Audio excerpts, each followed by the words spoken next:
The thing that you have to do before you talk about what is happening now, I think it's probably useful to go back, and you have to really start at the end of the great financial crisis.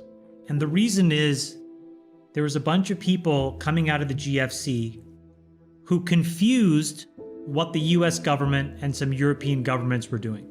At the time, there was the risk of a huge financial contagion. And so the US stepped in and the Federal Reserve started to use their balance sheet to buy toxic assets, right? And the ECB did that, and I think Japan did that as well. Anyways, a bunch of banks did it. I mean, a bunch of governments did it.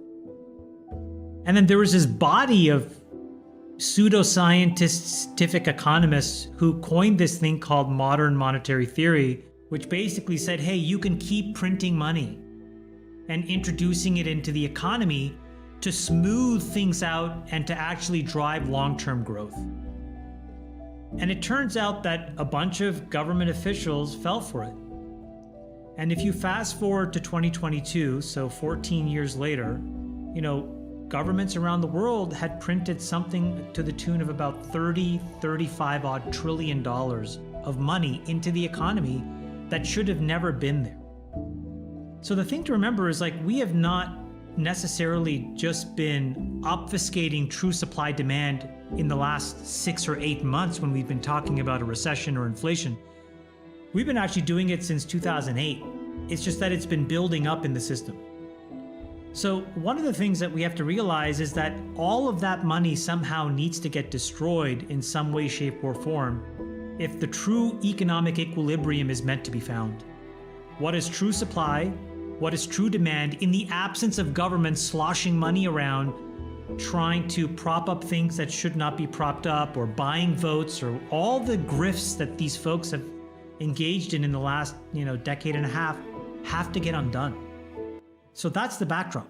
So if you think about taking $30 trillion out of the global economy, you're talking about almost, I think it's 85 trillion is the world GDP.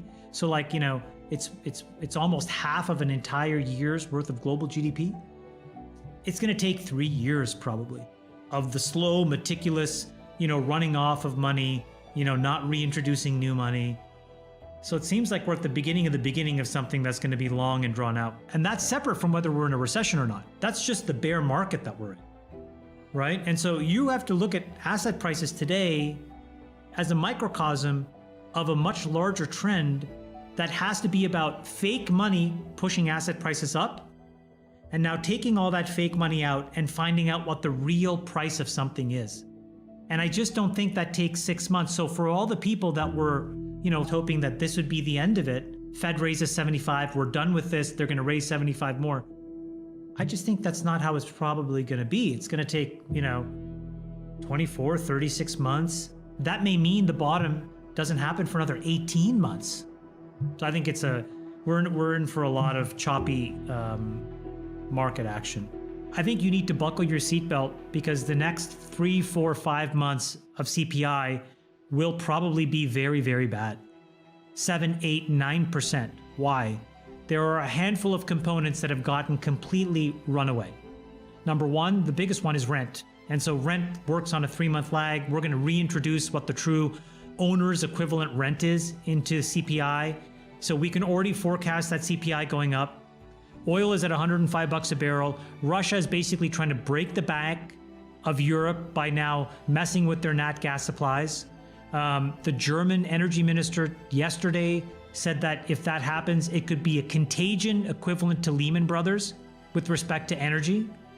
When you play all of these things out, what you have is unfortunately rampant runaway costs that really have no mechanism to get back in check in the absence of some real governmental changes. Our policy on this Ukraine-Russia war, how we intend to sort of work or cooperate or fight with China.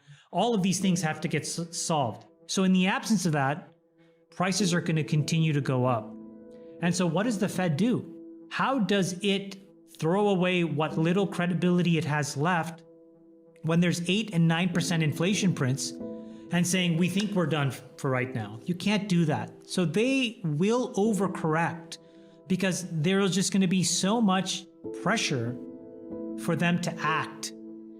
all roads, I think, lead to lower equity prices. We've seen the first wave, but now it has to touch all these other areas. For example, we have gotten totally drunk on debt as a country. One of the most obvious places where we've been serving alcohol far too late into the night is in the financing of all these private equity leverage buyouts. Sketchy companies that are sort of like, teetering on insolvency at times, where private equity comes in, levers up the balance sheet with debt, they price it right to the edge of what's legally allowed or what's financeable, and then they go do it. But that's all assuming the economy continues to grow. And so if all of a sudden you have some recessionary forces or prices go up and earnings don't, you'll have, a contagion in the debt markets. You could have a contagion in the commodity market. I also want to tell you guys a quick story. One of the most interesting canaries in the coal mine of all of this was 2 days ago and what happened to Facebook. And this sort of ties a lot of this stuff together in terms of like economics, inflation, asset prices, equities, tech. We should try to talk about big tech. But everybody was saying, oh gosh, the market's going to rip on the open. We were closed for Juneteenth. And then on Tuesday, the market, the S&P was up like 250 basis points, 2.5%. And the NASDAQ was also up, call it maybe 300 basis points, roughly. But Facebook was down like 400 points, right? So it's a big spread. And why is that? And I was like, this makes no sense to me. What is going on with this price action? Everything was up. Apple was up. Google was up. And so I called around and, I was like, why is this happening? And this is the best explanation I got. When you look at who the incremental buyer is in the stock market, it tends to give you a sense of whether prices can go up or will continue to go down. And the poorest informed buyer tends to be retail. And the most informed buyer tends to be these very large institutional hedge funds, right? So there's a spectrum. And Facebook is an example of of big tech that is poorly owned by retail. So it's mostly owned by smart money. And the case that smart money makes for owning Facebook is that it's got an extremely cheap price to earnings ratio. So you must own it. And what they said was that they, looking at the tea leaves of consumer demand, what they actually re-underwrote was that actually, it's not that the price to earnings was cheap, it's that the E in PE was just wrong. And if they pass through all of these increases in inflation and their earnings expectations into Facebook, it's actually more like fair value at a lower price. That's why they sold it so much on a day where the market was up. Now, why is that important? Well, eventually you're going to touch all these other stocks as well that are going to go through earnings revisions in this recession. This is where I think Wall Street has done a very poor job on behalf of retail. If you look at the average estimates of earnings, you will be shocked to hear that Wall Street actually has this year being record earnings, next year earnings continuing to go up. How do you see earnings continuing to go up into these prints like this when you cannot pass through 80, 90% increases in energy and COGS and whatnot? You'll have to sell fewer things because there'll be fewer people with jobs to buy things. I think Wall Street's wrong. And I think that earnings are going to go down this year and will definitely go down in 23. And so I think what probably happens is the entire world of equities needs to get repriced at a lower price.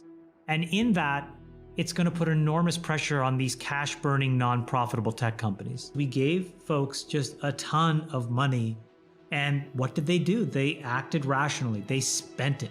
Yep. And now we have to take it all back. And that's I don't think that's going to be as easy or as simple as people think. It's stunning that the reason the stock market went up, dollar for dollar, was actually tied to the growth in the M2 money supply. The correlation was 0.92.